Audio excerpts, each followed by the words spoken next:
Panoorin niyo po ito kung paano mag-test ng motor ng electric fan kung sira na po or hindi. Ayan, kailangan po meron tayong gamit na tester, nakaselect po ng X1K. Ayan po yung tester natin, X1K po siya. Ngayon, dapat meron pong reading yan. Kailangan papalo po yung tester natin sa pamamagitan po ng pag-test po ng linya ng kapasitor. Ito po yung linya ng kapasitor, mga ka-repairman. Yung pong dalawang wire na yan.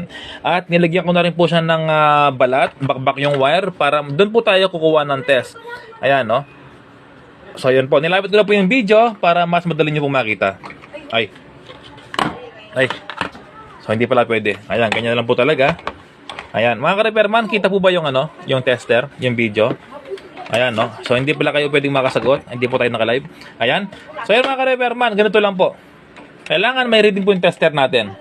Ayan. Pagmasdan po yung tester, tsaka yung ating wire i-connect. Ayan, dyan lang po. So yung mga ka-repairman, pansin nyo, no? Meron siyang palo. Yun po yung reading ng kapasitor. Pero yung pong reading ng motor ay wala po. Ayan, no? Blanco siya, 0-0.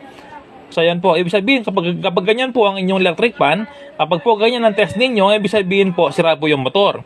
Ngayon, ilipat po natin. Ayan, meron na naman reading niya. Kasi, ang reading niya po ay kapasitor lang. Ayan, no? Tapos, pag binalik mo ulit, wala na naman. Ayan, motor po ang sira mga ka-repairman. So yan po, thank you.